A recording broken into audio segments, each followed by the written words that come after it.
Voilà de quoi nous allons parler aujourd'hui. Bonjour, je me présente, je m'appelle Cédric, je suis coach vocal et nous allons parler du lip trill. Le lip trill, c'est un exercice qui est donné pour un échauffement vocal, qui peut être aussi mal perçu suivant ce que vous avez vu comme vidéo, mal compris, mal appliqué, ce qui fait que il peut plus nous poser de problèmes qu'autre chose. C'est la raison pour laquelle je fais cette vidéo aujourd'hui, pour que vous puissiez bien comprendre à quoi il sert, comment bien le faire et comment l'intégrer tranquillement dans votre réveil vocal. Si c'est votre première fois sur cette chaîne et que vous aimez tout ce qui a un rapport avec le chant, la voix, des tutos, des astuces, je vous invite à vous abonner sur cette chaîne. Le lip trill, comment le faire correctement, c'est maintenant. Le lip trill est un exercice qui doit se faire dans une grande détente. Très souvent, je peux voir des personnes qui sont plutôt dans une certaine constriction, finalement finissent par pousser très fort pour essayer de faire trier ses lèvres parce qu'ils ont des difficultés à avoir un certain contrôle. Ce qu'il faut bien comprendre, c'est que le lip trill va fonctionner d'une manière différente suivant chaque personne. À vous de trouver la manière qui va fonctionner pour vous. On va en voir les détails aujourd'hui. Premièrement, il y en a qui arrivent tout simplement à le faire sans faire quoi que ce soit, simplement. D'autres personnes vont être obligées de positionner leurs mains au niveau des joues. Ou ramasser votre bouche sur la partie de devant. D'autres personnes vont devoir relever leurs joues pour que ça fonctionne. Il y a plein de possibilités. Le tout, c'est de pouvoir trouver celle qui marche pour vous. Deuxième point, très important, ce lip trill, si nous voulons qu'il démarre correctement, il va falloir avoir un bon flux d'air, un bon contrôle. Si vous ne savez pas comment travailler sur votre flux d'air, je vous invite à cliquer sur le petit qui est juste ici. Vous allez trouver une vidéo avec différents exercices, dont un qui permettra pour vous d'avoir un bon contrôle de votre flux pour que justement quand vous allez faire cet exercice du lip trill, ça puisse fonctionner correctement. Le fait que vous pouvez avoir des problématiques avec cet exercice, c'est que vous avez peut-être entendu de faire le cheval.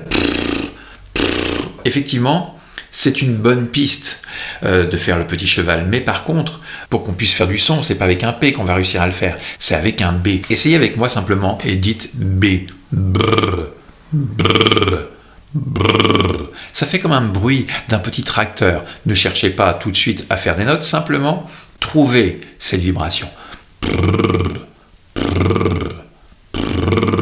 Autre point, si vous avez des difficultés à le mettre en route, il est des fois intéressant de mettre un petit filet d'air avant de faire notre petit B.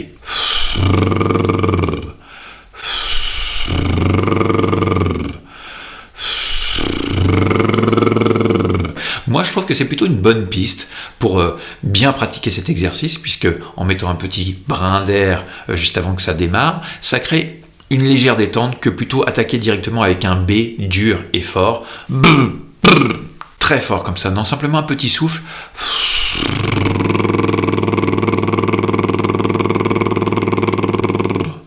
D'accord ?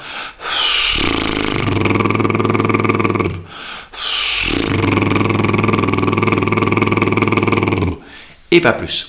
Chose aussi qu'il faut vérifier, c'est que votre visage soit totalement détendu quand vous le faites. Hors de question d'avoir le cou crispé, la mâchoire verrouillée, le visage fermé et dur. Non, c'est un exercice de réveil, c'est un exercice de détente, de réchauffement. Donc, il est important que vous soyez en totale liberté. Si vous sentez des tensions, des crispations, il serait intéressant de cliquer sur cette vidéo, juste là, qui va vous expliquer comment vous allez pouvoir travailler votre voix et tout ça sans tension, sans dureté de la mâchoire ni de la langue. Allez voir tout ça juste après cette vidéo. Autre chose par rapport à cet exercice qui est totalement magnifique quand on y arrive, c'est que beaucoup trop de personnes ont tendance à aller pousser, forcer les notes au fur et à mesure qu'ils montent. Ça ne sert absolument à rien. N'oubliez pas que c'est un exercice de réveil vocal. Rien ne sert de faire ceci.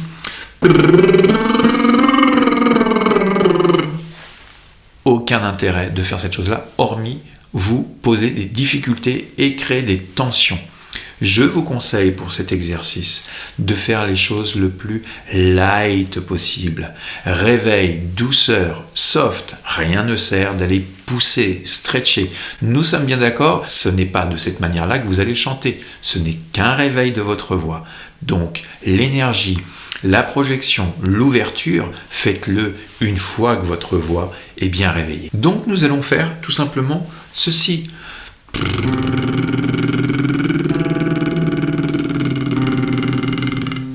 Et on relâche.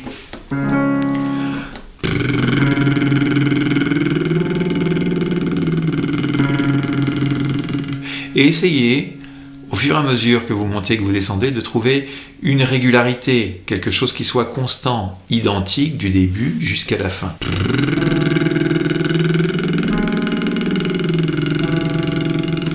Voilà, je suppose maintenant que vous avez compris toute l'importance de cet exercice, de bien le faire, rester en détente, de ne pas chercher à pousser ni forcer. Et seulement à ce moment-là, l'exercice peut être bénéfique. Maintenant, pour aller un petit peu plus loin dans votre réveil vocal, je vous invite à cliquer sur cette vidéo pour en découvrir davantage, surtout si vous êtes débutant, et comment réveiller vos résonances supérieures grâce à un super exercice. On se retrouve très bientôt dans d'autres vidéos. À bientôt. Bye bye.